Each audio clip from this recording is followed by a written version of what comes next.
så otroligt mycket växter och brottas med när man ska gå in i odlingen. Hej allihopa! Varmt välkommen till en ljuvlig sommarkväll i Skillnadens trädgård. I takt med att jag utvecklas, familjen förändras, så måste också köksträdgården variera sig och förändras och modereras på lite olika sätt för att passa våra behov. Och den resan tycker jag är så himla spännande. Just att trädgården aldrig är konstant, utan plötsligt så har man liksom, lite nya önskemål och man gillar nya saker och då måste man anpassa odlingen efter det. Och det här sker ju liksom inte från en dag till en annan, utan det är som en organisk rörelse som pågår över några år. Och det är så himla roligt att följa. Jag tycker själv att jag har varit ganska duktig på det faktiskt. Så att vissa år odlar jag mer av någonting, andra år odlar jag mindre. Kålväxterna som ni ser lite överallt här, de har ju funnits med som en röd tråd. Det är en av mina favoritväxter faktiskt.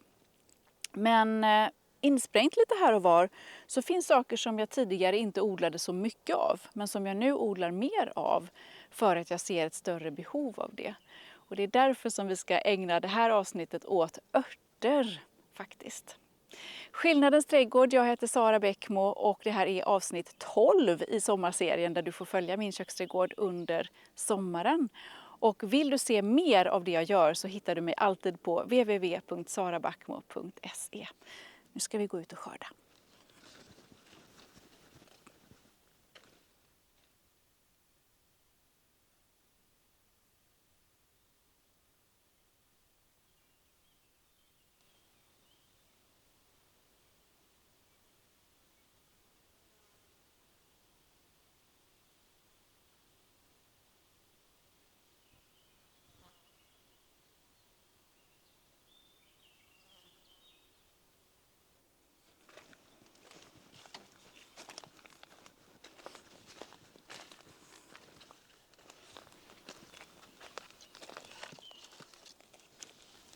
Kommer du ihåg att jag förra veckan gödselvattnade i min köksträdgård? Jag blandade hönsgödsel och vatten och så vattnade jag ut i köksträdgården. Och jag är nästan färdig med hela odlingen. Inte alla än har fått, men nästan alla. Och den här växtplatsen fick en rejäl dos faktiskt. Och det här är en kompost som jag har täckt med lite jord och nu ligger det också gräsklipp på. Och här odlar jag mejram i den bortre delen och så är det basilika. Och när jag ser det här så påminns jag om att jag en gång i mitt odlarliv har tänkt att örtväxterna skulle vara så enkla och lite så här, inte så näringskrävande. Jag vet inte var den bilden kommer ifrån. Det här att man kanske ser dem växa i sand eller i lite kargare örtplanteringar och sådär. Men faktum är att om man gödslar på de här växterna så får man så otroligt mycket mer att skörda. Och det är jag väldigt glad över att jag upptäckt, för då blir det ju mycket roligare när man kan plocka mycket från de här grejerna. När jag väljer grönsaker till min köksträdgård så brukar jag ofta lockas av det här att jag gillar saker som är stora, som ger mycket att skörda när det gäller vikt, att det är stor volym. Och det hänger väl ihop lite grann med att jag vill bli mätt helt enkelt. Jag tänker mycket på det, att det här ska bli liksom en rejäl maträtt och så. Men sen har vi en hel kategori av andra växter som inte är mättande på det sättet, men som tillför en annan dimension. Och det är ju den här liksom smakbilden. Att kunna lägga till en liten medelhavstouch på någonting eller lite asiatiskt och sådär. Och då är det alla de här örterna och bladväxterna som man kan använda just till att addera en smak. Och i varje hushåll så finns ju ett gäng olika kryddburkar och små påsar och sånt där som vi flitigt använder. Och då är det ju faktiskt helt genialiskt att kunna odla en del av det innehållet själv. Och det gör jag mer än gärna. Örter och blad är ju också växter som gör sig så himla bra i köksträdgården som utfyllnad. De här växterna tar generellt sett inte så stor plats. De är lätta att odla till exempel i ett pluggbrätte och sen sätta ut i princip där det finns utrymme. De kan odlas under en stor del av säsongen och också planteras ut lite pö om pö. Och så skördas de oftast flera gånger under säsongen och är väldigt fina under lång tid.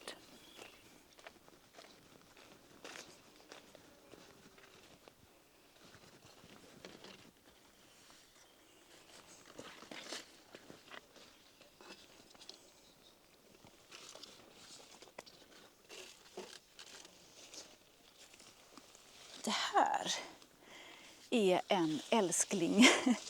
Det här är salvia. Det räcker att man i princip bara tittar på den så kommer det ett moln av ljuvlig doft. Och jag är lite osäker på hur det här är liksom i gemene mans trädgård. För mig är det här en ört som har funnits med ända sedan jag var liten. Jag kommer ihåg hur vi lekte med de här bladen. Min mamma är också en person som har anlagt flera kryddträdgårdar. Så att jag har liksom det här med mig lite grann.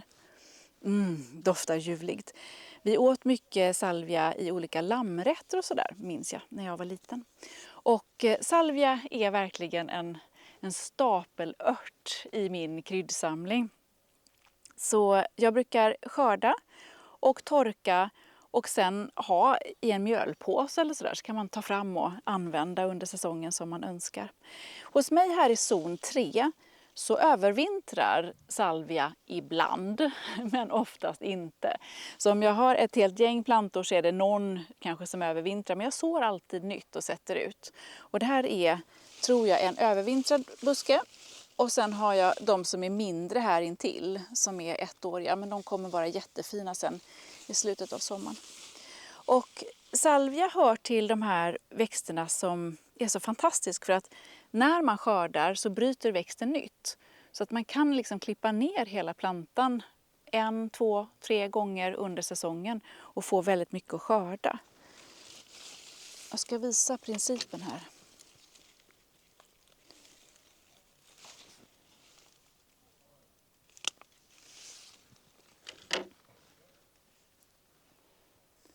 Så här har vi liksom växtens huvudskälk.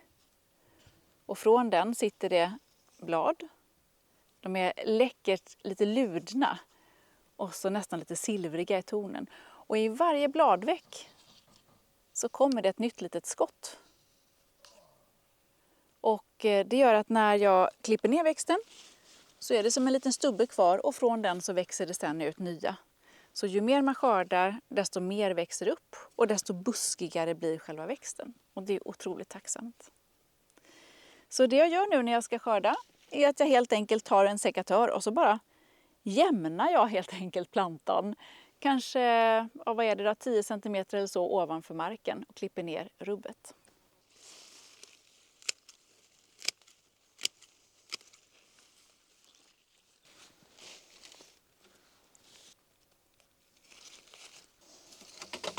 Anledningen till att jag bestämt mig för att skörda det här just nu är för att det är torrt och fint väder och örterna blir så fina när man skördar dem nu när det är torrt och inte har regnat på dem. Men också för att jag imorgon ska trampa iväg på en liten cykelsemester. Och då är det så himla fiffigt för att de här grejerna kommer att ha torkat när jag kommer hem om några dagar. Så då kan jag liksom processa dem vidare till exempel till ett örtsalt eller till olika kryddblandningar och så. Så då förbereder jag lite grann kan man säga. Och då tycker jag mig se att jag har planterat en persilja här nere också. Och det är ju toppen.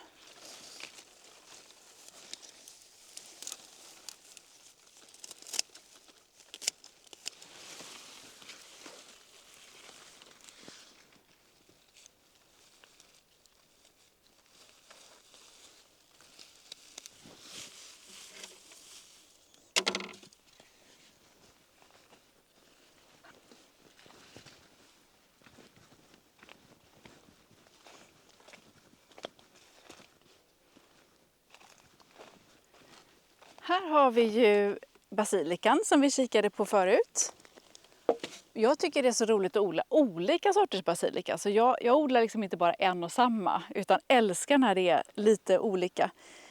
Och inte bara utseendet utan också smaken skiljer sig väldigt beroende på vilken sort av basilika som man odlar. All basilika är jättefin att skörda och lagra. Den smakar inte riktigt som färsk ju när man torkar den, men den tillför en jättefin smak till olika kryddblandningar och sådär. Men just basilika och också persilja använder jag väldigt sällan ren, liksom som en enskild ört när jag torkar, utan den ingår i en kryddblandning. Och basilika skördas på precis samma sätt, att man helt enkelt knipsar av stjälkarna ovanför ett bladpar, gärna om man kan vara så noga.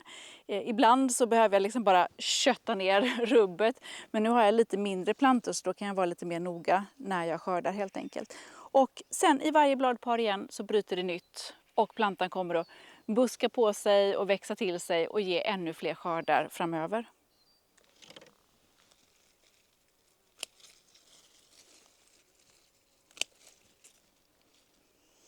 Ett bra tecken generellt till när det är dags att skörda basilika, om man skulle undra, det är att man ser att växten går i blom. Då kan det vara bra att klippa ner den, och det är samma som med salvia och många andra örter, att man ser att de ettåriga växterna i alla fall, att de går i blom. Kan man ta som ett litet tecken till att det är dags.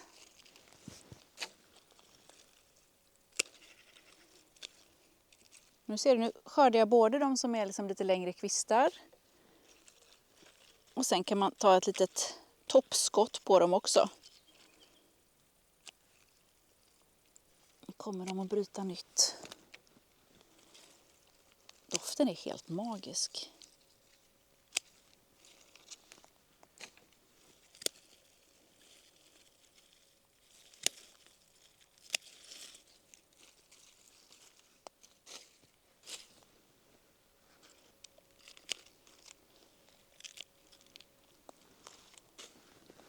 Så får vara bra med den. Sen står det här intill, är så roligt att få lov att visa. Det här är en av mina älsklingsörter. Den är snarlik, fast ändå inte, till oregano. Den har en annan, jag kan inte sätta ord på det, vad det är som skiljer. Är den fruktigare, är den fylligare? Jag vet inte. Det här är mejram. Alltså har du inte odlat mejram förr, bara gör det. Den är fantastisk. Den är lite knivigare att odla än oregano. Oregano, de flesta sorter är fleråriga i vårt klimat, men mejram är det inte. Den är lite känsligare, lite tjusigare på något sätt. Men den ser ju snarlik ut. Men den är som sagt lite finare. Och det här är frösådda plantor från i våras som växer upp och blir så här tjusiga. Och de är också på väg att gå i blom nu, ser man med en liten blomknopp här uppe. Så då är det precis rätt tidpunkt också att klippa ner dem. Och då gör jag, alltså de här är ju så yviga liksom, så där kan man inte hålla på och smådutta med skälk för skälk på det viset, utan då bara klipper jag ner hela plantan.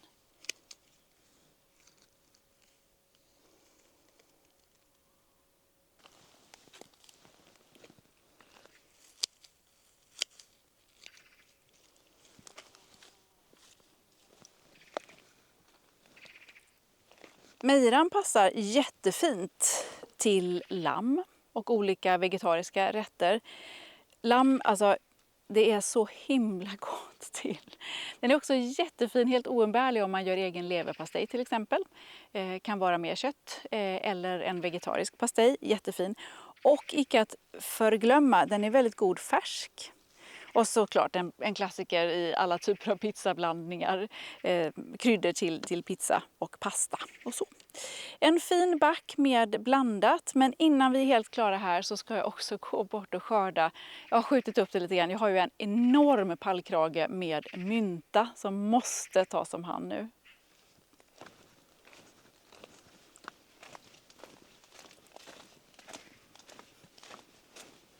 Det här är oregano, den grekiska oreganon som växer här alldeles nedanför ärtorna. Och här har jag glömt att skörda en liten, så den blommar nu. Jag brukar släppa upp oreganon så att den blommar i mittenslutet av sommaren. Och då är ju den en jättehög växt som är en enorm liksom, insektsmagnet. Fjärilarna älskar den, helt fantastisk. Men mejramen är ju då mycket mindre. Och har lite mindre blad. Så de är snarlika i växtsättet. doftar, smakar snarlikt fast ändå inte. Mejram. Det är drottningen av dem. Ljuvligt. Mot myntan.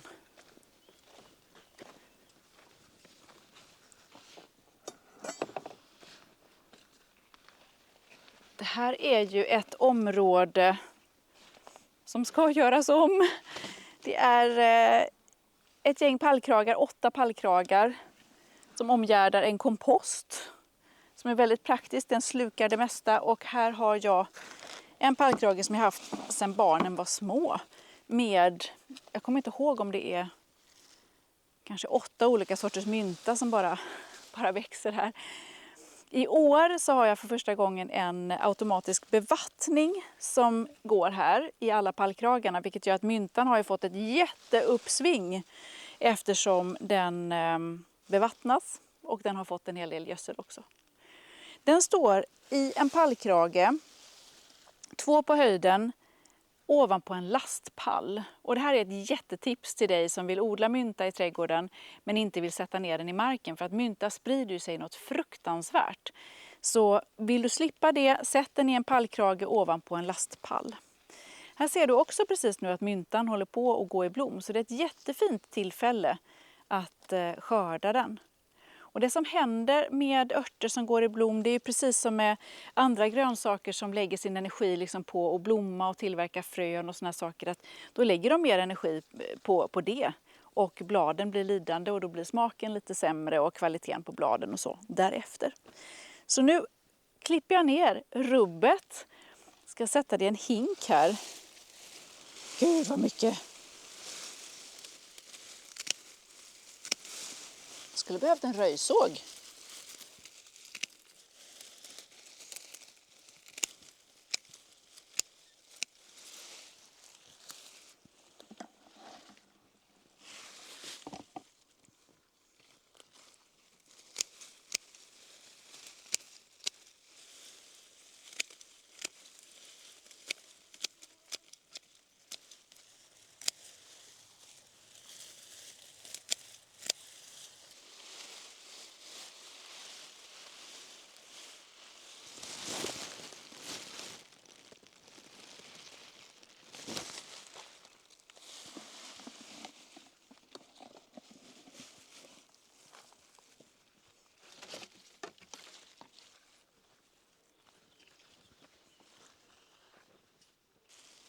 Det är rätt otroligt faktiskt, men när man hanterar myntan så känner man de olika dofterna.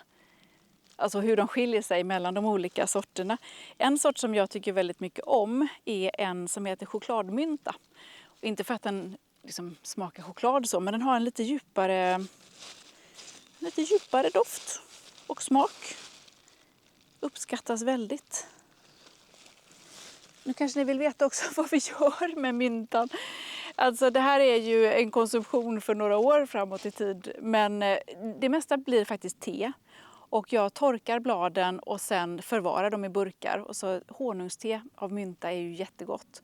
Sen blir det en hel del också till sås. Jättegott med yoghurtsås med lite fnasig mynta i. Eller färsk för den delen. Men det ska nog växa upp lite till en färsk myntasås också så småningom.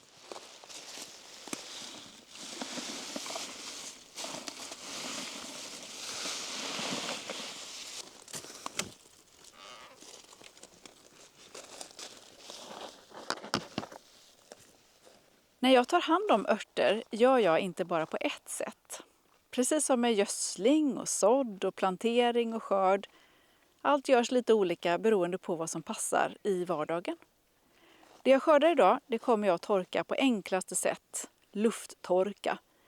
Eftersom jag ska vara borta några dagar och inte kan passa en elektrisk torkmaskin. Till exempel så blir detta det bästa. Och just nu vet jag inte heller exakt hur jag vill använda örterna. Om jag vill packa dem i burkar var för sig eller om jag vill blanda dem till örtsalt eller kryddblandningar. Därför kommer jag att torka dem var för sig och så får jag bestämma resten sedan. Nu är liksom då förutsättningarna att jag har jättemycket saker som är skördat och jag ska torka det. Och att lufttorka örter kan göras på flera olika sätt. Och jag brukar låta växterna själva och hur de ser ut bestämma hur jag torkar dem. Och då har jag till exempel mejram, som ju är en ört som liksom inte har en särskilt lång skälk. Utan bladen sitter liksom ganska långt ner på skälken och vissa tussar är ganska små och sådär. Och det här tycker jag är en ört som passar väldigt bra att ligga och torka i en örttork till exempel. Och det här är en tork som jag har flera stycken av. Så att jag har en i varje stuga. Och den är gjord av en träställning som man helt enkelt vilar bambukorgar på. Den är väldigt vacker och den är väldigt funktionell, praktisk. Och jag passade att lägga saker som är liksom lite små så här. Så att jag bara lägger ut det över en sån här torkolla som det kallas och skjutsar in den. Så. Och sen så kan jag fylla på med blad. Och ofta så använder jag den här till att lägga saker som jag har liksom över. Så dels så kan jag ju, som jag gör nu, skjutsa in lite saker som jag specifikt har skördat för att torka.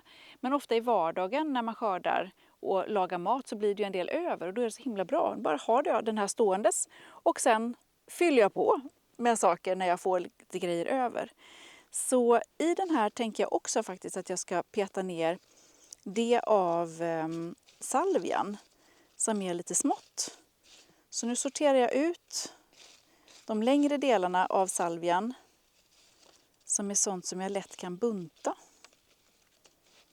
Då blir det ju en del blad och annat som blir över. Den här torkställningen, den har jag faktiskt i min webbutik. Jag är stolt och glad och hyfsat exklusiv återförsäljare av den här. Och vill du haffa ett ex så finns det länk i beskrivningen.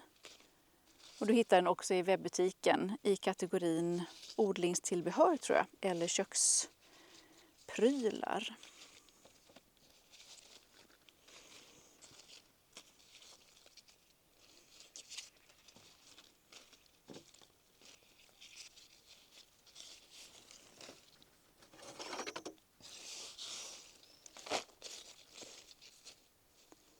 Som du ser nu när jag lägger de här grejerna för att torka så tar jag faktiskt inte bort bladen från skälken. Det gjorde jag när jag var mer ny odlare. Så var jag noga med att separera allting och så. Men det gör jag inte längre utan jag låter saker och ting torka så här. Och sen när det är väldigt torrt så kan jag ta upp ett fång och antingen att jag rullar det så här mellan handflatorna och då skiljs de torkade bladen från skälkarna. Alternativt så dundrar jag ner allting som jag vill ha mer finfördelat i en skål och sen så ner med stavmixen. Och så mixar jag det. Och sen ner genom en finmask i kökssil och bara skakar om. Och då kommer de större och grövre skälkarna att stanna kvar i silen medan de andra dråsar ner. Och då går det mycket, mycket snabbare att ta hand om de här grejerna. Väldigt, väldigt bra. Fortsätter vi lite med basilikan gör vi på samma sätt där.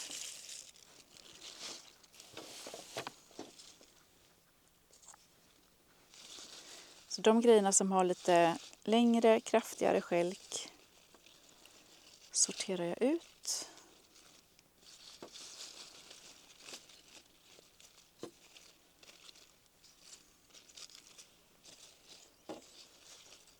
Det är ju så vackert med den här mörkbladiga.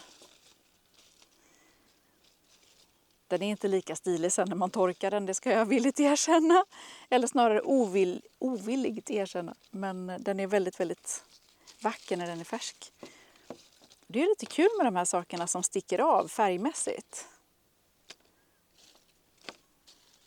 Och samma med basilikan. Det sitter ju jättemycket smak i de här skälkarna så jag låter alltid vara kvar.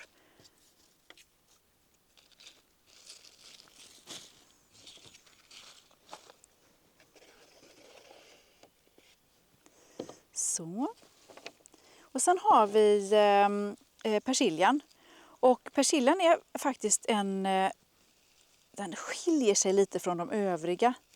Jag tycker att persilja blir bäst om man torkar den tillsammans med andra örter och grönsaker som man har mixat redan. Då behålls mesta av smaken. Om man torkar persiljan bara för sig så här och dessutom lufttorkar den, så är risken stor att den smakar mest gräs.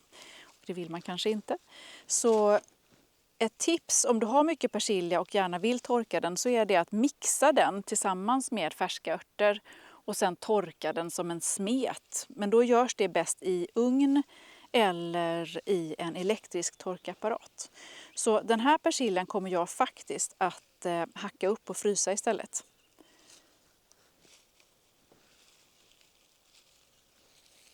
Kommer det att bli jättebra. Så den får specialbehandling. Men som sagt, om du skulle vilja använda persilja i ett örtsalt, så är det allra bästa då att mixa den tillsammans med andra örter på en gång. Nu har jag då sorterat ut de här sakerna. Och av detta så är det nog egentligen så att jag skulle kunna hänga upp små buntar av basilika och av salvian också. Så här. Och torka. Man skulle också kunna lägga dem och torka. Och jag tänkte bara visa det för att det är fint att veta. Antingen använder du dig av såna plantbackar med som ett galler eller ett nät i botten. Man kan också trippa iväg till matbutiken och fråga om man kan få några sådana här champinjonkorgar eller backar. Det är lite mindre backar, de är hälften så stora som den här. Men de har också väldigt bra luftgenomströmning och de går väldigt fint att stapla på varandra.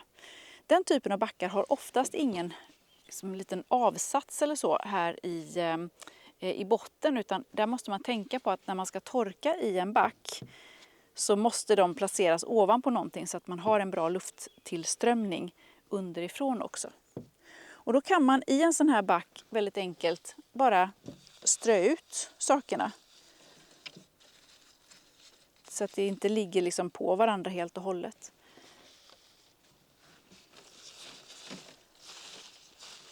Och så kan man ju bygga ett litet torn av sina örter eller blad eller vad det nu är för någonting. Blommor, frön, whatever.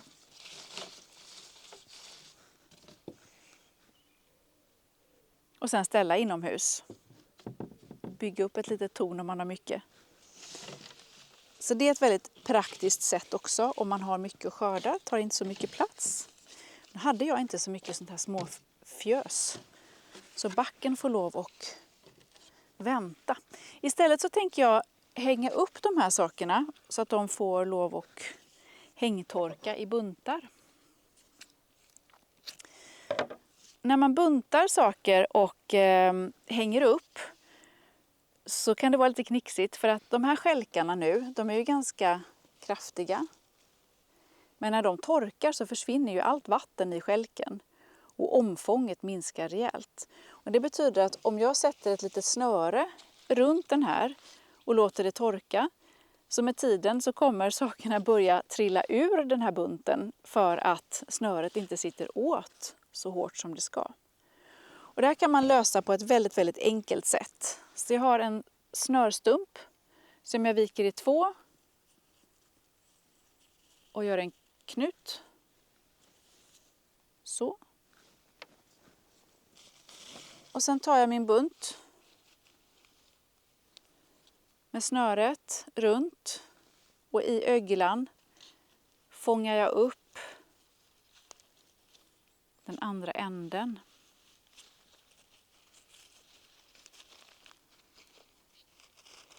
Då kan jag dra åt.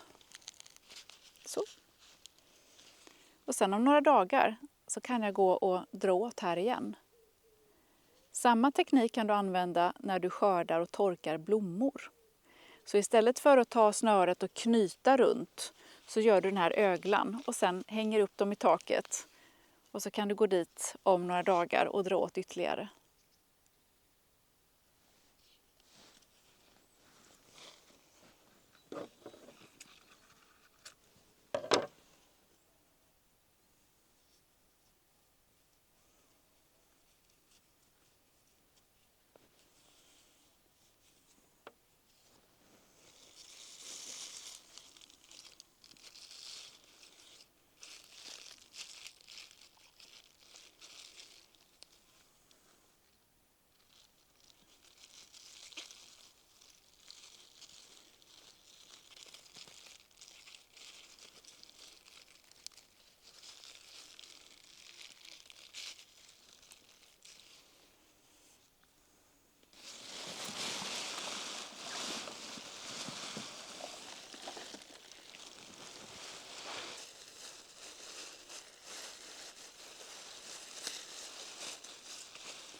De här får man nog bara göra sitt bästa med.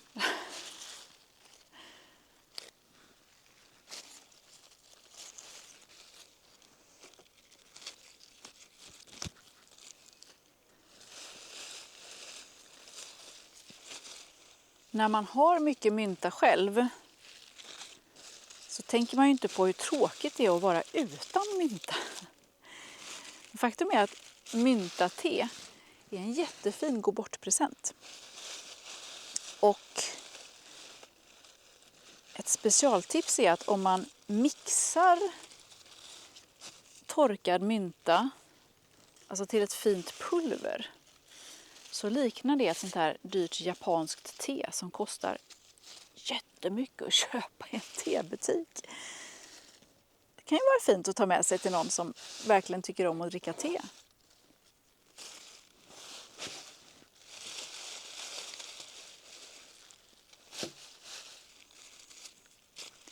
Eller varför inte, bara ge bort ett knippe så här. Whoops.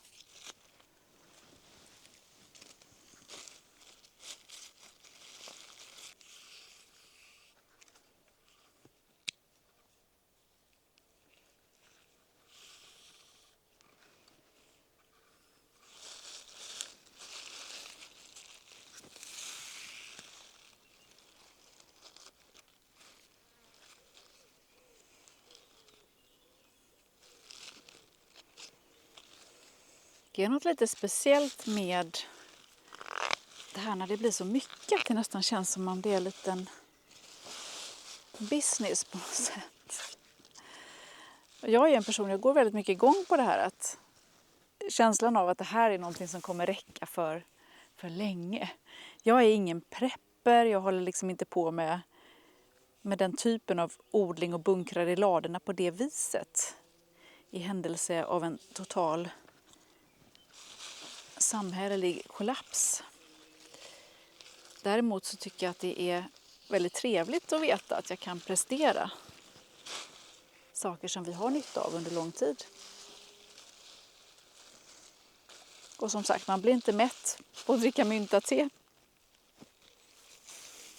Men det är väldigt gott.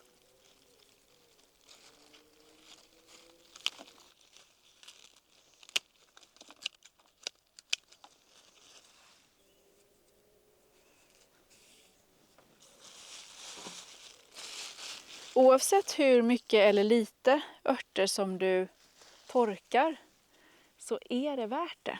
Och om du bara har pyttelite så är min rekommendation att du samlar upp allting, till exempel på en bricka eller i en korg. Och då kan du mixa det redan från början. Då kanske du inte har nog med att göra liksom separata batcher.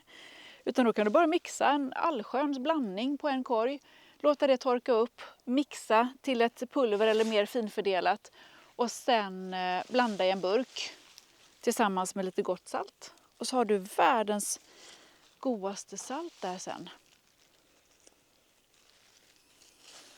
Kolla så stiligt.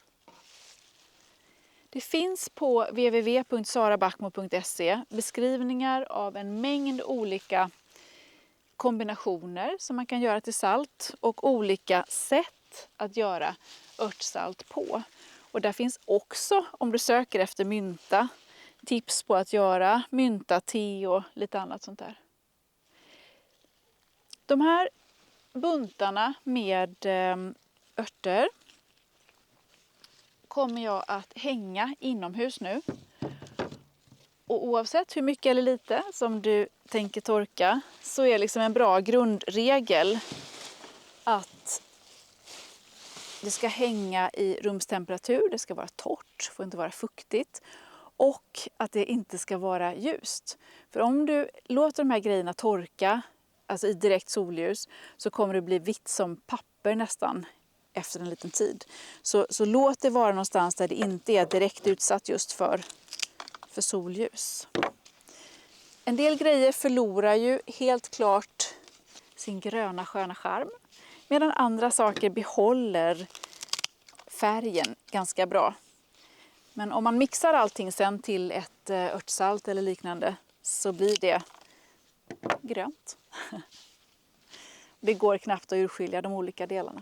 Och sen hade vi persiljan som man kan torka, men den blir inte jättetrevlig om man bara torkar den så här rakt upp och ner. Utan frys den, alternativt torka den tillsammans med andra örter som du har mixat. Kolla ändå vilken fångst det blev.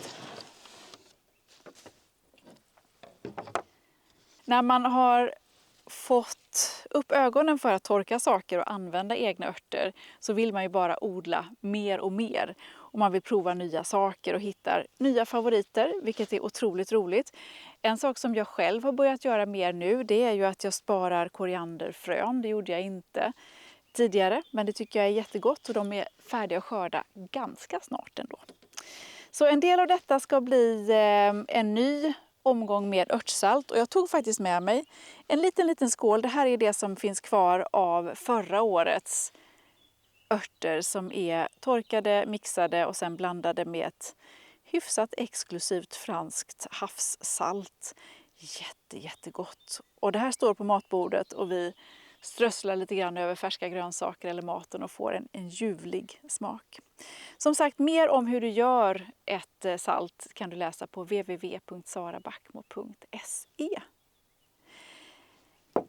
Örter och många andra saker är jättetrevligt att så nu när det är högsommar, juli, för att sen kunna skörda mer senare under säsongen. Och det är vad vi måste göra nästa vecka.